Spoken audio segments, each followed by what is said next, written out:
queridas e queridas, sejam muito bem-vindos à nossa aula semipresencial de hoje, em que nós vamos abordar o assunto competências. Nosso material de apoio da aula de hoje já foi encaminhado para vocês há um tempo. É um artigo científico intitulado Construindo o Conceito de Competência, de autoria de Maria Tereza Fleury e Afonso Fleury. Vamos lá? Um dos primeiros elementos que é muito importante da gente investigar, da gente procurar quando a gente está lendo um artigo científico, é o seu objetivo. Por quê? A partir desse objetivo, a gente vai conseguir direcionar melhor o nosso entendimento do trabalho. Eu destaquei aqui, vou fazer a leitura, do objetivo deste artigo, que é o nosso material de apoio. Recuperar o debate teórico a respeito da noção de competência, estabelecendo um diálogo entre a literatura americana e europeia. Qual é a ideia? Esse artigo, como nós vamos ver adiante, ele vai tratar de um conceito de competência. Na verdade, não existe um conceito único, são vários conceitos de competência. E ele vai buscar criar uma ponte entre as duas principais perspectivas teóricas sobre competência. Vamos lá? Antes da gente entrar nessas questões ligadas a perspectivas teóricas, é importante a gente parar para pensar um pouquinho sobre a aplicação do termo competência no nosso dia a dia, Competência é uma palavra muito utilizada pelo senso comum. Você com certeza já utilizou ela, se não uma, bastantes vezes. É importante a gente parar para pensar, qual o sentido, qual o significado que essa palavra tem para o senso comum. Muitas vezes, competência está muito ligada a uma pessoa qualificada para realizar alguma coisa. Olha, fulaninho é muito competente, Fulaninho sabe realizar aquilo de uma maneira excelente. Por outro lado, quando a gente chama o sujeito, chama alguém de desqualificado, a gente está querendo dizer que essa pessoa, ela não tem essa qualificação. Isso acaba muitas vezes tendo um tom pejorativo, não é verdade? Também é importante a gente colocar que essa palavra competência, atualmente, ela ocupa um local de destaque, quando o assunto é excelência profissional, é excelência organizacional. Cada vez mais as pessoas e as organizações estão buscando melhorar profissionalmente, e competitivamente, digamos assim, buscando competência naquilo que fazem, nos serviços que apresentam, nos produtos, que apresentam. Então, para iniciar o nosso assunto sobre competência, as nossas discussões sobre competência, a gente precisa entender que variáveis como competitividade e globalização vão suscitando, vão fazendo com que a gente incorpore a nossa prática profissional e organizacional o conceito de competência, seja trabalhando de maneira mais efetiva, digamos assim, a gestão, buscando atingir diferentes níveis, de desempenho, aquele desempenho esperado, aqueles resultados esperados, Então a competência passou a se tornar um instrumento imprescindível quando a gente busca, benefícios concretos às pessoas e às organizações. Eu separo pessoas e organizações quando eu estou falando sobre isso, porque na nossa carreira é muito importante que a gente trabalhe o conceito de competência. Seja em transição de carreira, seja no planejamento de carreira. Então são elementos muito importantes, não apenas para a organização, mas também para as pessoas que trabalham nessas organizações, não é isso? A gente precisa primeiramente entender o que é competência, O que são as competências? Não é uma tarefa nada fácil, entender o que é competência, porque a gente tem muitas vezes a utilização desse termo, no contexto organizacional, no contexto profissional, digamos assim, com uma série de significados, uma série de definições, de classificações para competência, que muitas vezes vão entendê-las de forma distintas. Por exemplo, Coda, lá em 2016, trouxe o seguinte, que uma das dificuldades da literatura pertinente a competências é uma variedade de termos utilizados pelos especialistas, para descrever ou explicar o conceito. Por exemplo, forças, habilidades, competências, capacidades, conhecimento organizacional, ativos intangíveis, valores, prioridades, são tidos muitas vezes, de maneira intercambiável por diferentes autores, ou seja, estão vistos como sinônimos ou elementos semelhantes por muitos autores, o que torna o conceito muito amplo, abrangente e distante do seu significado essencial. Competência, além de ser complexo, não é um tema novo, Se a gente for parar para pensar em competência, a palavra competência utilizada no geral, não apenas no contexto organizacional propriamente dito, a gente vai parar no final da Idade Média. né? Em que esse termo competência era utilizado muito na linguagem jurídica para falar, para designar alguém ou uma instituição que tinha capacidade de apreciar, de julgar certas questões. Então, um juiz, né? A instituição, né? O Estado tinha essa capacidade de se pronunciar a respeito de alguma coisa, né? De falar, de se posicionar a respeito daquilo. Com o passar do tempo, né, esse termo competência, ele adquiria uma noção mais ampla, mais abrangente, digamos assim. Ele adquiria uma conotação genérica, né, para qualificar o sujeito que fosse capaz de realizar, né, com habilidade, com destreza, alguma tarefa. Então, essa generalização que eu trouxe aqui, é importante a gente destacar dois pontos básicos. Eu coloquei que é qualificar o indivíduo, né? Você dizer que o sujeito ele é capaz de realizar com habilidade determinada tarefa. Então, nesse ponto, a gente precisa destacar dois elementos básicos: conhecimento e tarefa. Então, conhecimento, né, se a gente coloca que se você realiza uma tarefa de forma adequada, ou seja, se você mostra o seu conhecimento, né, você é considerado competente. Então, além do conhecimento, a tarefa é outro ponto muito importante quando a gente fala em competência. Então, dois elementos essenciais: conhecimento e tarefa, ok? Hoje a palavra competência, ela é frequentemente utilizada na língua portuguesa, né, para designar, para dar a ideia de aptidão, de habilidade, de saber, de conhecimento, de idoneidade, né, uma série de elementos, o que dificulta, como a gente colocou aqui, né, o entendimento real, porque fica muito abrangente, como o Coda colocou, né. Então, competência, até no contexto organizacional, ela não é um tema novo, não é um termo novo, digamos assim, né? As primeiras investigações sobre competência foram realizadas na década de 70 por um psicólogo americano chamado David McClelland. Ele foi o primeiro pesquisador, digamos assim, a investigar a competência de uma maneira mais robusta. E qual foi? A gente precisa entender o contexto em que ele estava para entender a proposição dele, que a gente vai discutir daqui a pouco. A ideia inicial é, na época do McClelland, lá na década de 70, se investigava muito os candidatos, né, nos processos seletivos a partir dos testes de inteligência. Só que a gente bem sabe, você possivelmente conhece alguém que é muito inteligente, que tem muito conhecimento, mas que, como se diz no senso comum, não deu certo na vida, né? Ou não consegue resolver as coisas, não consegue colocar as coisas para frente, digamos assim, né? Então a ideia é que inteligência é um elemento extremamente importante, sim, mas não é um elemento único, né? Não é o único ponto que a gente deve observar. Então foi um questionamento do McClelland lá na década de 70, na sociedade americana, de que para a seleção eu não posso utilizar apenas teste psicológico, que a gente precisaria investigar outros elementos. Então, a proposta inicial de competências foi apresentada pelo McClelland, o que abriu, né, o que deu margem à perspectiva americana de competência. Como a gente já viu aqui lá no comecinho, até pelo objetivo do nosso material de leitura, a gente tem duas vertentes básicas, não é isso, na literatura? A gente tem a literatura americana e a literatura francesa. Né? Então, McClelland foi o precursor, né, dos estudos acadêmicos sobre competência e abriu, né, iniciou a perspectiva americana de competência. O McClelland, ele sugeriu a necessidade de investigar, né, pessoas que fossem bem-sucedidas em suas atividades, identificar os fatores que determinariam o sucesso dessas pessoas e, a partir daí, analisar o quanto esses elementos, o quanto esses fatores poderiam ser passados para outras pessoas, né? A ideia básica é identificar esses fatores e replicá-los, ou seja, tornar outras pessoas também competentes, digamos assim, né? Então a gente pode colocar que a partir daí ele propôs esse conceito de competência de uma forma estruturada. Qual foi a definição de competência, então, que o McClelland trouxe?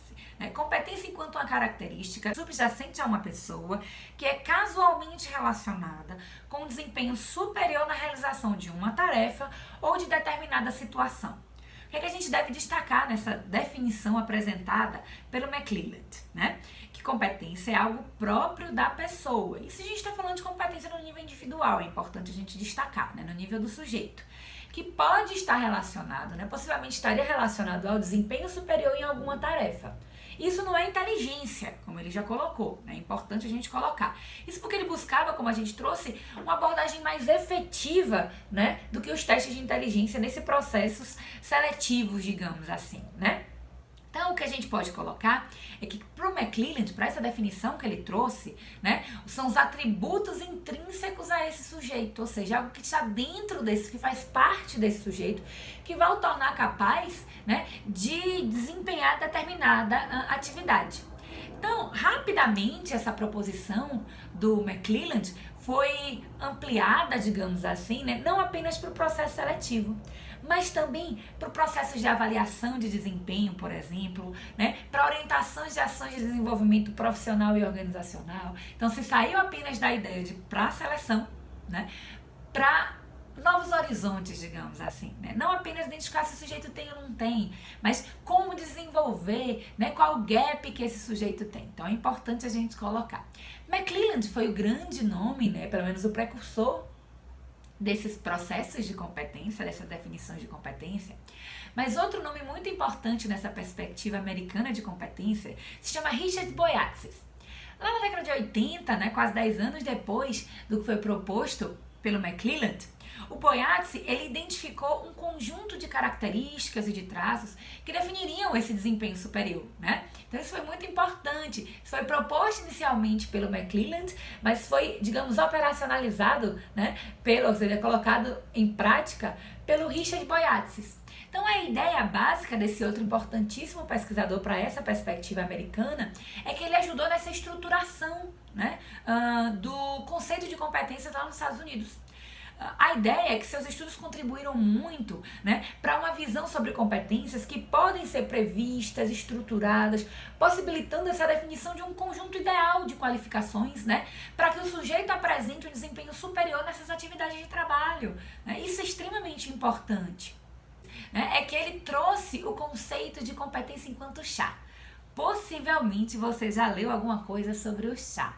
Essa sigla muito importante, bem característica da perspectiva americana de competência. Quando a gente fala em chá, a gente está falando em quê?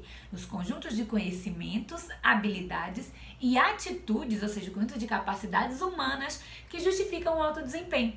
Acreditando que os melhores desempenhos vão estar fundamentados, né, nessas características dessas pessoas. Esses 3 pontos, conhecimento, habilidades e atitudes dessa sigla chá, a gente precisa entender que a qualificação profissional, né, ela costuma ser medida nessa perspectiva a partir das características da posição ou do cargo que o sujeito ocupa ou ocupará, bem como pelo estoque de recursos dele, ou seja, desses chás, dessas coisas, conhecimentos, habilidades e atitudes.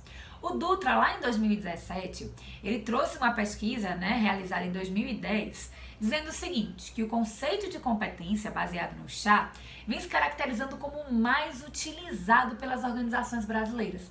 52% dessas organizações, lá em 2010, né, organizações privadas, e 65% das organizações públicas adotam de alguma forma um modelo de gestão com base em competência.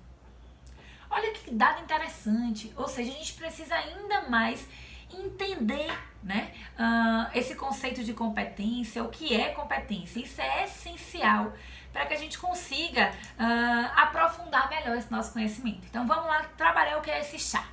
Chá, como a gente já colocou aqui, conhecimentos, habilidades e atitudes. São 3 palavras diferentes, com significados diferentes, mas complementares, tá? Elas são complementares.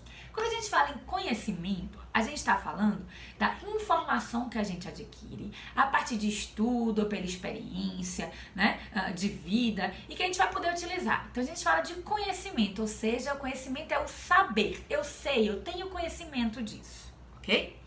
A segunda palavra importante, né, o H da nossa sigla chá, habilidade. Quando a gente fala em habilidade, a gente está falando da capacidade de realizar alguma tarefa ou um conjunto de tarefas. Ou seja, se o conhecimento é o saber, quando a gente fala em habilidade, a gente fala em saber fazer, ou seja, em colocar em prática aquilo ali. Eu não tenho só o teórico, eu tenho a prática, eu sei fazer aquilo ali na prática. Mas isso também não é o suficiente. Por último, mas não menos importante, segundo essa perspectiva, a gente tem o conceito de atitude. O que é uma atitude? Atitude enquanto não é o comportamento em si, mas é uma tendência psicológica, né? Ou seja, é uma avaliação, né, que a gente faz de uma pessoa, de uma organização, de uma entidade em particular, nem que a gente vai dizer se é um grau favorável ou desfavorável, traduzindo isso, né? Se eu quero, se eu não quero fazer, se eu gosto, se eu não gosto daquilo. Então a atitude é essa avaliação interna, ou seja, é o querer fazer. Então uma pessoa competente, nessa perspectiva americana, ela apresenta esses 3 pontos. Ela sabe, né, ela tem o conhecimento daquilo, ela sabe fazer, ela tem a habilidade, né, com aquilo, mas ela também tem atitude, ou seja, ela também quer fazer aquilo, ela quer colocar em prática. Quantas vezes vocês sabiam realizar alguma coisa, com todo o conhecimento do mundo, com toda a habilidade, mas simplesmente não estavam afim, não queriam fazer naquele momento? Então isso é que é muito importante. Uma pessoa competente apresenta essas 3 perspectivas, esses 3 elementos importantes pra gente. Apesar de ser a perspectiva mais utilizada nas organizações brasileiras e mundo afora também, essa forma de enxergar a competência a partir da perspectiva americana, ela não está imune a críticas, né? Desde sua proposição, lá na década de 70, os questionamentos iniciais já foram feitos sobre essa noção de competência, digamos assim, né? A ideia é que as considerações críticas, né, negativas sobre essa perspectiva americana, elas deram origem a uma nova perspectiva, a perspectiva europeia, mais especificamente, né, a escola francesa de competência. Então, essa vertente, essa escola francesa de competência surgiu lá na década de 90, a partir das críticas que foram direcionadas à escola americana, né? Principalmente a visão de competência que, segundo a escola francesa e a escola americana tem, que é competência enquanto estoque de recursos, né, em que o sujeito vai precisar estocar aquilo ali. Se ele tem aquele estoque de recursos, de conhecimentos, de habilidades e atitudes, ele vai ser competente, né? Então, ao invés de pensar as competências como esse estoque de conhecimentos, habilidades e atitudes, os autores franceses propuseram uma nova perspectiva com foco, né, que essa definição de competência passasse para aquilo que as pessoas provêm, né? Para aquilo que elas entregam ou produzem no trabalho. Então vai além desse estoque de competência, aquilo que ela entrega, né? Competência é o que você entrega, digamos assim. E essa nova proposição, ela se justificou, né, no fato de que pessoas que possuem apenas essas qualificações necessárias para realizar um bom trabalho, não garantem, isso não vai garantir. O fato de você ter esse estoque de competência, né, na perspectiva americana, esses recursos, não vão garantir que você vai entregar o que é demandado. Então a ideia aqui, né, pensa o seguinte: um vendedor de roupas, ele pode ter os conhecimentos, as habilidades, as atitudes necessárias para realizar as atividades, mas isso não vai garantir, né, que eles vão colocar isso em prática, que eles vão bater as metas que foram colocadas para eles pela organização. Então a gente precisa identificar, né, que a escola francesa, ela tenta ir além, né, desse conceito de competência enquanto acúmulo de recursos, né? É o que você entrega, é o projeto final, digamos assim, né? Um grande autor, né, um autor muito importante que a gente tem nessa perspectiva de competência, né, é o Le Boteff. Acredito que seja assim que a gente pronuncia. Lá em 95, ele definiu competência como pôr em prática o que se sabe em um determinado contexto, gerando assim resultados no trabalho. Ele ainda destacou, né, que nesse contexto laboral, nesse contexto de trabalho, é importante saber ser. É que além do saber fazer e querer fazer, você precisa saber ser, ou seja, utilizar a sua bagagem que foi resultante desse seu aprendizado, né, de tudo isso que você viveu, na prática. Você aplicar esses elementos, né? Outro autor muito importante, né, muito conhecido, é o Zarifian, colocou o seguinte, né, que competência é uma espécie de inteligência prática que pode ser utilizada em situações e que se sustentam sobre os conhecimentos adquiridos pelo sujeito ao longo da vida. Aí o Dutra trouxe que nessa abordagem, né, a gente pode falar de competência apenas quando há competência em ação, quando a gente traduz isso na prática, no saber ser, no saber mobilizar o seu repertório individual em diferentes contextos, não apenas em um contexto, né? Você pode aplicar isso, você tem que aplicar isso em diferentes contextos, é o saber resolver problemas, né? Quantas pessoas têm aí trocentos diplomas, né, e não sabem resolver problemas? O mundo precisa de resolvedores de problemas, a gente já discutiu isso em sala de aula, né? O quanto você sabe resolver problemas, o quanto você apresenta isso. Então você vai ser, né, tido como competente a depender dos resultados que você apresenta, ou seja, algo extrínseco, algo fora do sujeito, né, que é o resultado, que é aquilo que você apresenta, e não algo intrínseco como o que a gente viu na literatura americana. né? E a gente vai discutir daqui a pouco sobre como casar essas duas definições, né? Como casar esse algo intrínseco e esse algo extrínseco. O Lepotef também trouxe um elemento muito importante na sua obra, dizendo que competência ela tá, né, num eixo, ela tem 3 eixos, ela está numa encruzilhada, digamos assim, né, como Fleury e Fleury colocaram no nosso material de leitura. Né? A competência ela está numa encruzilhada formada por 3 eixos básicos, né, pela própria pessoa, né, sua história de vida, seu repertório, né, pela sua formação educacional, pelo que ela aprendeu ao longo dessa vida, né, e também pela experiência profissional. Então você junta esses 3 pontos, a pessoa, o seu processo educacional e também a sua experiência profissional. Então a pessoa, a teoria e a prática, digamos assim, né, para resolver esses problemas.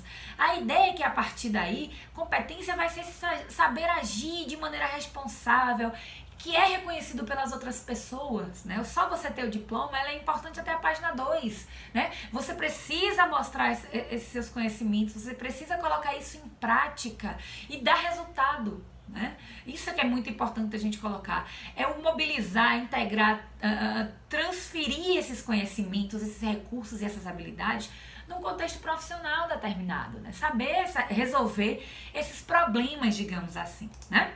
Aí, a gente viu até agora essas 2 perspectivas, a perspectiva americana e a perspectiva francesa de competências, né? Pra gente entender competência. A gente já viu separadamente. É importante a gente parar para pensar agora, né, que é muito importante uma visão integrativa.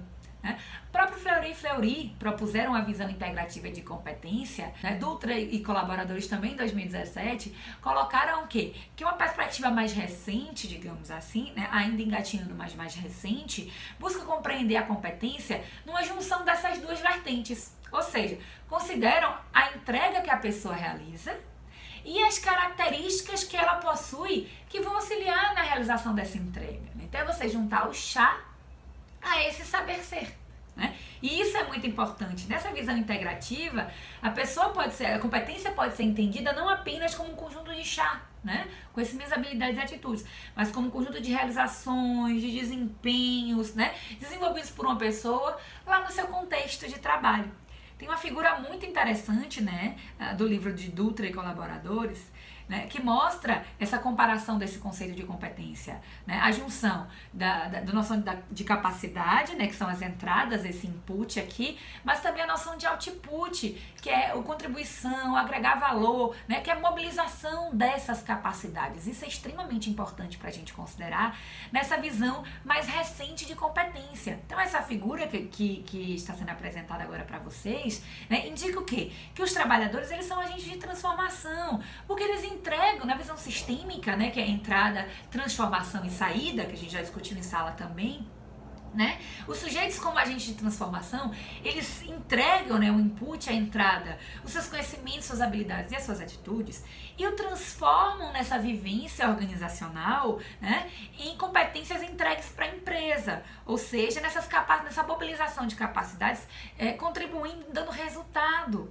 né? Então a competência entregue pelo trabalhador contribui e agrega valor à organização e também a ele próprio enquanto trabalhador. Né? É muito importante a gente trazer isso, né, na noção de Fleury e Fleury, nessa ponte que eles fizeram, né, nessa junção dessas 2 perspectivas, né, que não precisam ser mutuamente excludentes, elas podem e devem ser complementares, como eles propuseram. Né?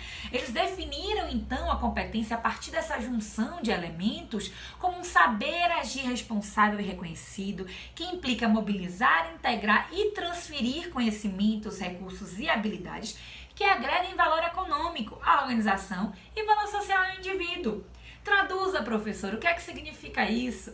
Nada mais é do que se pegar essas capacidades desse sujeito, o próprio chá, digamos assim, né, e transformá-los, né, a partir do saber agir, saber mobilizar, saber transferir, saber aprender, saber se engajar, ter visão estratégica, né, assumir responsabilidades e, a partir daí, agregar valor.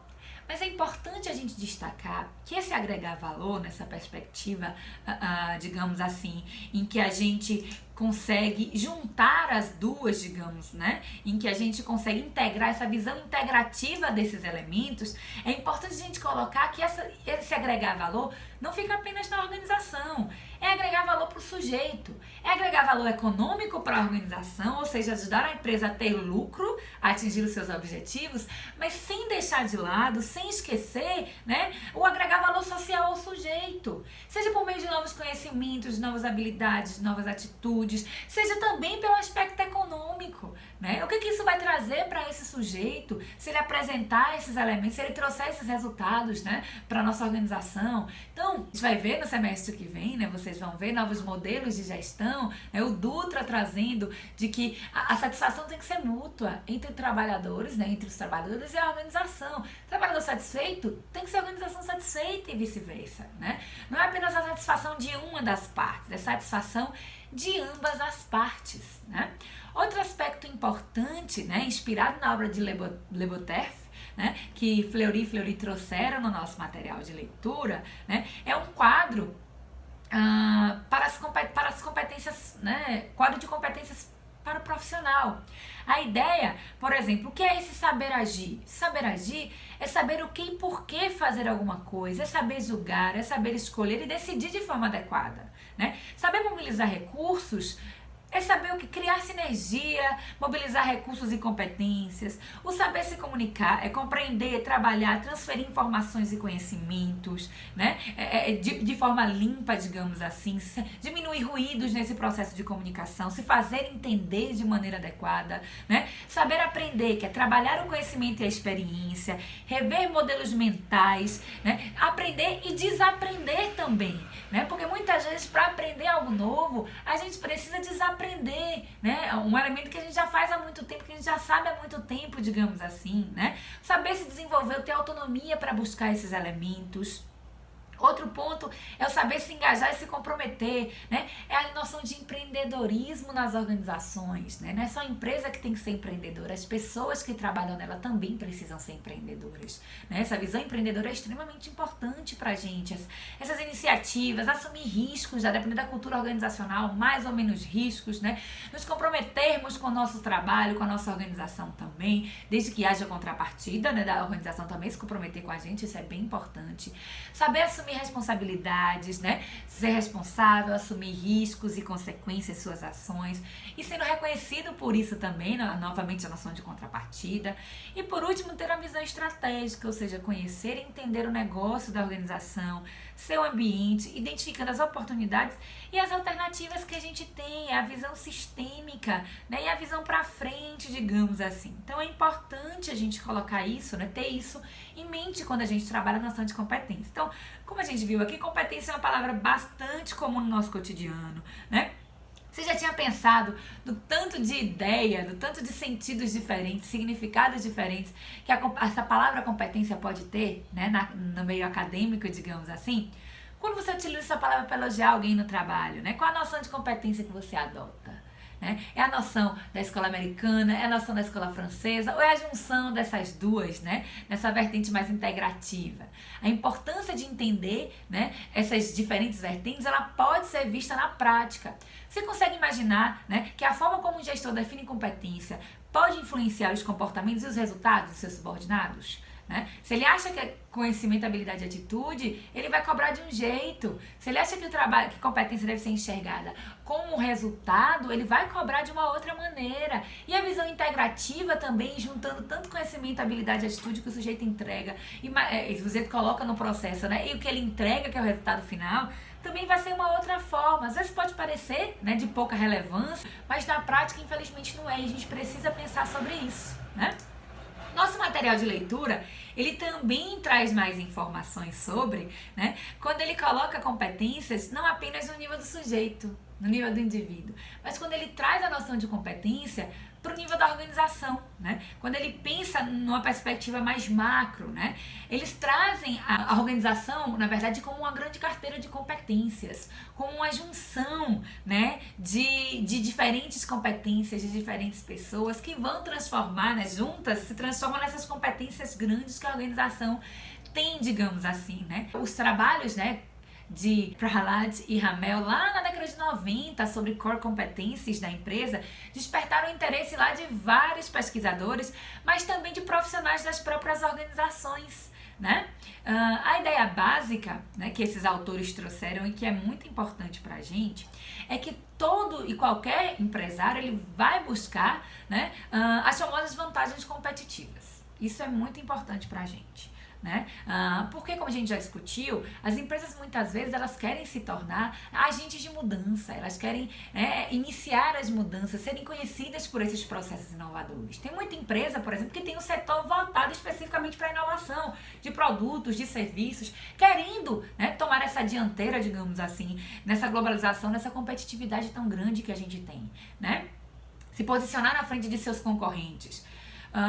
Mas se posicionar de uma maneira que seja difícil de ser imitado, né? De que outras empresas consigam aquilo que elas já têm.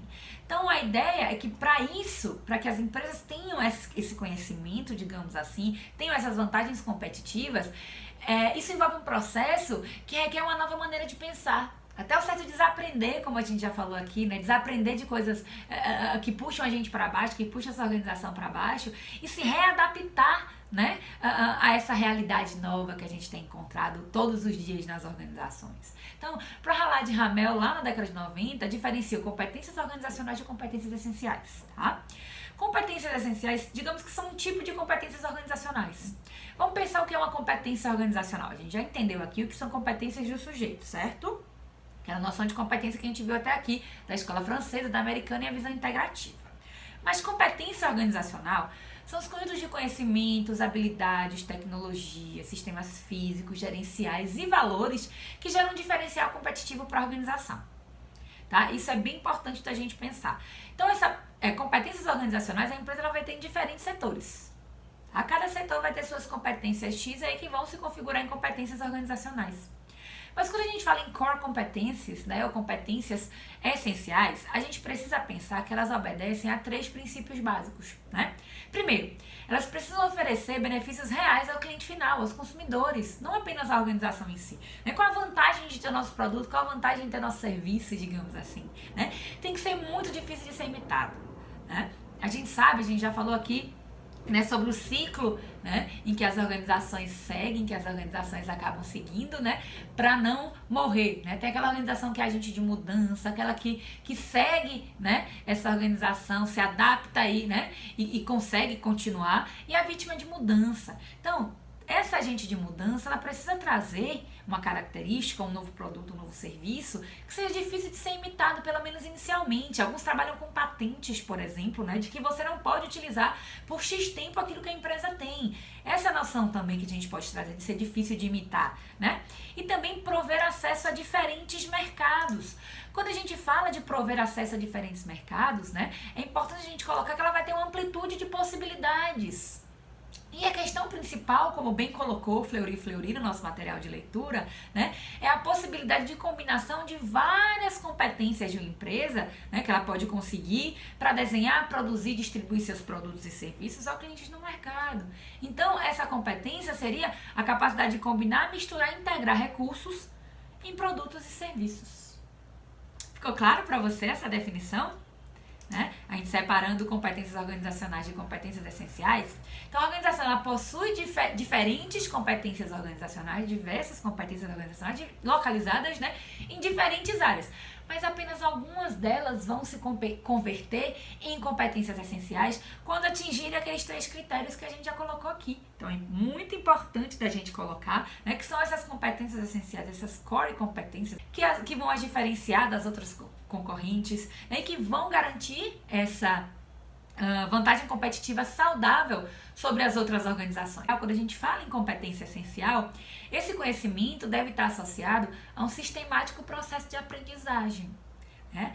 Já que a gente colocou lá na competência individual mesmo, né? Que é um processo que precisa ser passado adiante desde lá das ideias do Boyatzis, né? Até anteriormente, quando a gente estava falando das proposições lá iniciais de competência que foram feitas pelo McClelland, já se tinha essa perspectiva de perpetuar, digamos assim, né? De passar adiante dentro da organização essa noção de competência, né, que esses sujeitos apresentam. Então, quando a gente fala em aprendizagem de competências, né, desenvolvimento de competências, a gente fala em um processo sistemático de aprendizagem, né, que é a noção de descobrimento, né, ou inovação e capacitação das pessoas que estão na nossa organização. Então, a evolução dessas estratégias, né, vai depender da administração do processo de aprendizagem. Como a minha empresa vai gerir esse processo de desenvolvimento de competências, né? Vai reforçar e promover essas competências organizacionais até torná-las competências essenciais, né? E aí reposicionar muitas vezes a empresa nesse mercado. É muito importante isso. A gente precisa se dar conta desses elementos. Então, ciente, né, da importância disso, a gente tem que pensar, pensa na empresa que você trabalha, uma empresa que você já trabalhou. Quantos talentos existem naquela empresa que não foram descobertos? A gente precisa orientar a nossa gestão para essas características, né? Para competências. A gente viu aqui que boa parte das empresas, né, utiliza a noção de competência, né, na sua gestão. Então, quantos talentos estão escondidos porque as empresas não se dão conta dessas competências, né? Então, a gente precisa identificar, a gente precisa trabalhar essas características, esse desenvolvimento dessas características. Mas isso não é fácil, obviamente que isso não é fácil. Quando a gente fala de desenvolvimento de competências numa organização, logo no começo da organização, né, ou empresas menores, a ideia é que nem sempre isso é feito de maneira sistemática, né? Muitas vezes é de forma intuitiva. Eu acho que na minha experiência foi assim, então eu vou reproduzir isso aqui, né, para que as outras pessoas aprendam. Mas pensa numa empresa com 1.000 pessoas, né, 500 ou com 1.000 pessoas ou mais até. A velocidade das mudanças em que essas empresas estão inseridas, o número de funcionários, tudo isso dificulta o processo. Então eu não posso ter mais essa gestão baseada no achismo, nas fórmulas mágicas. Eu preciso ter uma gestão embasada, né, em boas teorias, como a gente discute sempre em sala, né, para que a gente obtenha sucesso, para que a gente não perca dinheiro, né, e que a gente também ganhe mais, né, tanto em satisfação quanto em resultados brutos, digamos assim, né, que a gente coloca. Quantos casos de pessoas subempregadas numa organização vocês identificaram já, né? Quantos talentos não são identificados na organização? Quantos novos profissionais são contratados no recrutamento externo, né, que vocês vão ver no semestre que vem sobre isso, né? Quando a gente tinha esse talento na organização e já tinha alguém competente. E não é só gastar mais, não. O recrutamento externo é realmente mais caro do que o recrutamento interno, né? Quando você busca pessoas de fora, você gasta mais dinheiro, você está arriscando. Tem suas vantagens, sim, você vai trazer sangue novo, você vai aproveitar treinamentos e desenvolvimentos, né, feitos por outras organizações e pelo próprio trabalhador, mas a gente também tem que pensar nos elementos negativos de um recrutamento externo. Ele é mais demorado, ele é mais caro, enquanto a pessoa não está ocupando aquele cargo, você está perdendo também, a organização está perdendo, os colaboradores também, né, e contratar alguém de fora quando eu já tenho alguém competente o suficiente para estar naquele cargo, tende a desmotivar esses trabalhadores, né? As pessoas que estão lá tendem a ficar desmotivadas, né? Elas poderiam já atender essa demanda, né? A gente ganharia mais. Então, inicialmente, né, a gente precisa pensar em recrutamento interno, né, em desenvolvimento de competências, em gestão baseada em competências, ajuda muito nesse processo. Mas como é que eu vou desenvolver essas competências, né? Para responder essa questão, é necessário que a gente percorra um caminho, né? Segundo os nossos autores aqui, segundo Fleury, a gente parte inicialmente da aprendizagem individual, para depois ir para a aprendizagem em grupo, para aí sim chegar na aprendizagem na organização, né? São elementos importantes para a gente trazer.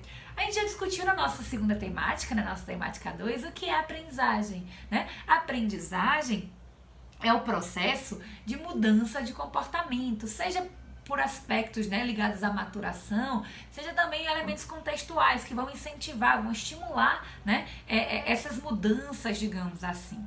Aí a gente precisa colocar, né, que em relação a esse processo de aprendizagem, de memorização também, de relembrar algumas coisas, né? Aprender, né, o que a gente tem em nosso repertório é o conjunto de coisas que a gente lembra, e isso constitui a nossa identidade.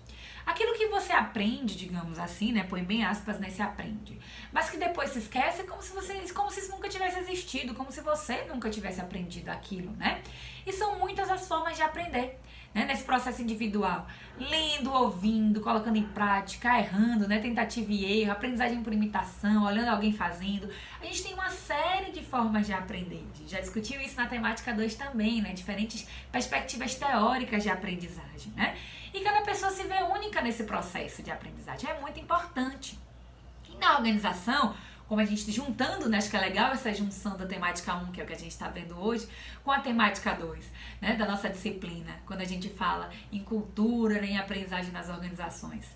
Quando a gente está falando de competência, né, nas organizações, a gente está falando de aprendizagem de jovens e adultos. Isso lembra o que para vocês? De andragogia, né? Desse processo também autônomo, que o professor ele é mediador nessa organização, nesse aprendizado do sujeito. Ele não é o centro, né, é essa relação entre o aluno vai para o centro e o professor como mediador, como auxiliador nesse processo de aprendizagem, né? Isso é muito importante para a gente. Outro aspecto que a gente precisa destacar no processo de aprendizagem, que a gente também discutiu já anteriormente, né, é o processo os elementos ligados à emoção. Emoções e afetos, né, regulam o aprendizado e a formação de memórias. É muito mais fácil a gente lembrar de elementos que foram afetivamente positivos, digamos assim, né, emocionalmente positivos, do que negativos.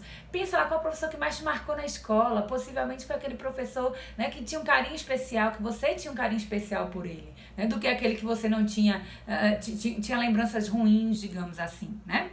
Então, quando a gente vai colocando, a gente precisa destacar a importância de trabalhar nas organizações, né, essas competências, e que a gente precisa desenvolvê-las, né, adequadamente, mas pensando nessa perspectiva ativa do sujeito nesse processo, e o quanto a emoção, né, o quanto o afeto e a emoção são importantes para esse aprendizado, para esse desenvolvimento de competências, né? Então, sobre o processo de aprendizagem individual nas organizações, o Lebotev também colocou um quadro muito importante, né, que a gente precisa pensar aqui. Ele colocou lá, nesse processo de desenvolvimento de competências, né, o tipo, a função e como desenvolver. Esse quadro ajuda a gente na orientação dentro das organizações sobre o que fazer em cada situação. Por exemplo, o sujeito precisa desenvolver um conhecimento teórico. Ele está começando naquele cargo. Ele ainda não tem o conhecimento teórico daquilo ali.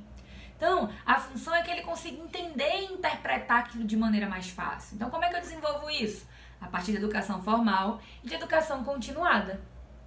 Outro elemento importante, conhecimento sobre os procedimentos, né? É a noção de habilidade, né? Como é que eu vou fazer aquilo ali, ou seja, a noção teórica de como fazer aquilo, é a junção entre conhecimento e habilidade, né? Então, a função disso é saber como proceder. Se eu tenho conhecimento de como fazer aquilo, né, então eu vou saber como proceder adequadamente quando for necessário, espera-se, né? Como é que eu vou desenvolver isso? A partir da educação formal e da experiência profissional desse sujeito.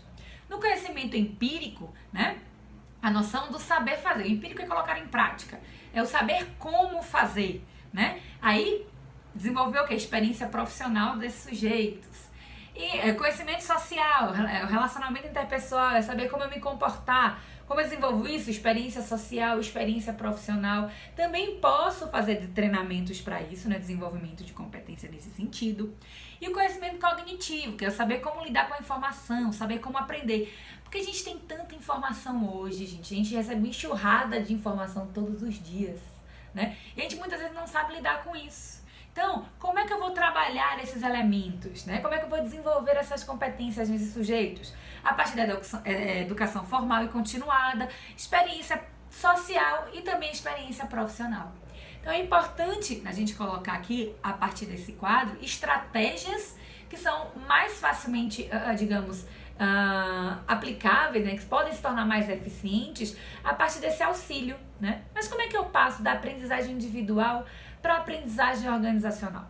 A gente vê até aqui muitas vezes no nível do indivíduo, não é? O processo de aprendizagem ocorre primeiro no nível do sujeito, né, carregado das suas emoções positivas ou negativas, e por diversas formas, lendo, observando, por erro, né, tentativa e erro.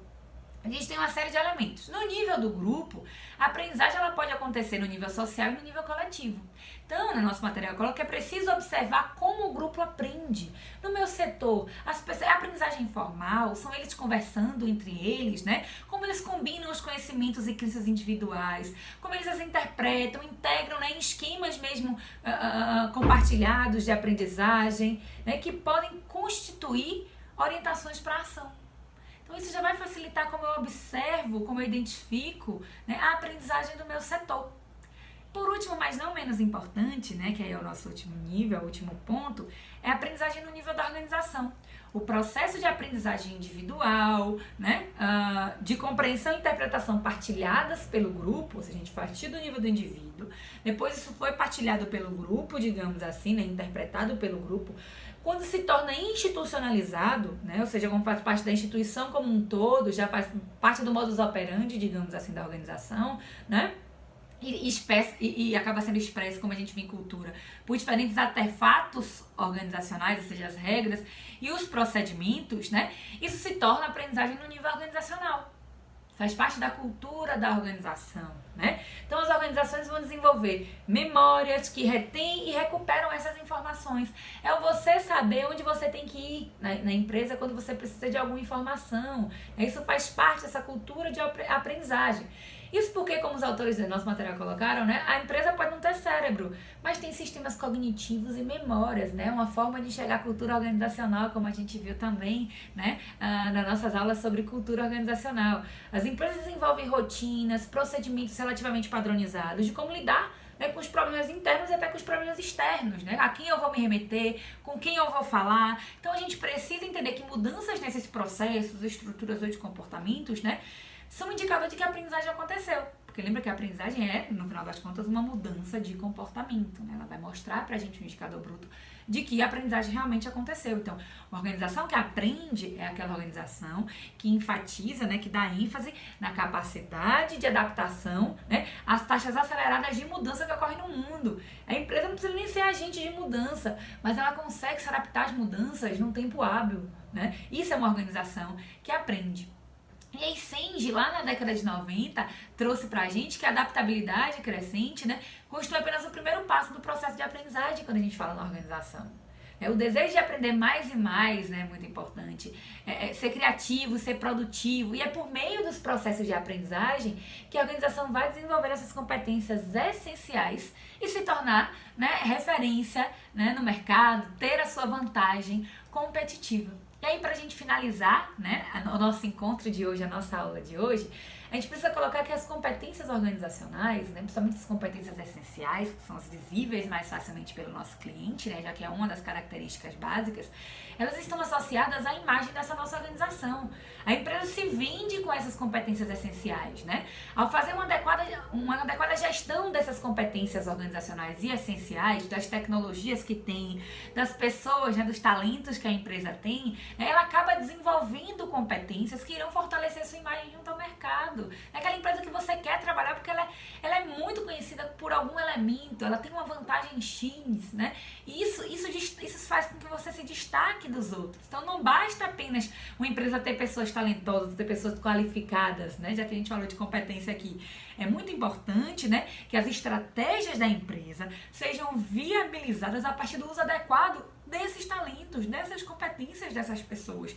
Dentro de um modelo de gestão que esteja alinhado, que esteja organizado, né, aos objetivos estratégicos da organização. A gente precisa ligar os elementos, não podem ser coisas soltas. A empresa, ela precisa ter esse planejamento, né, estratégico, como a gente já viu, diferentes níveis de planejamento, lembram, né? O estratégico, que é o caminho que a empresa quer seguir, tá ligado à alta cúpula da organização.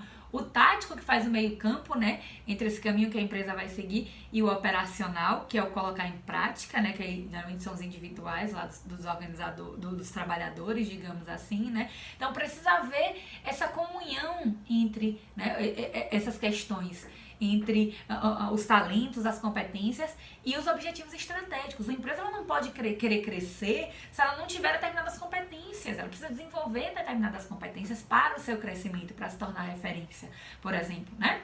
Então, a competência, né, também, como a gente já colocou aqui, para fechar, ela tem que agregar valor para a empresa e para o trabalhador, não apenas para a organização, né? É o valor econômico para a organização e o valor social para o sujeito. Porque as pessoas, quando elas desenvolvem essas competências essenciais, né, para o sucesso da organização, elas também estão investindo em si mesmas. Quando elas adquirem conhecimentos, habilidades, né, quando elas apresentam atitudes diferentes, né, não só como cidadãos organizacionais, mas como cidadãos do próprio país, do mundo, né, movimentando a economia. Então se tornam pessoas importantes para a sociedade em que elas estão inseridas também. Então a gente precisa pensar nesse ponto. Competências em diferentes níveis da organização e sempre a noção de que pessoas crescem, organizações também crescem. Espero que vocês tenham gostado do nosso encontro de hoje. No nosso próximo encontro, nós vamos discutir sobre mapeamento de competências. Agora que nós já sabemos o que são competências, vamos aprofundar e entender como mapear essas competências nas nossas organizações, ok? Espero vocês na nossa aula presencial. Abraço!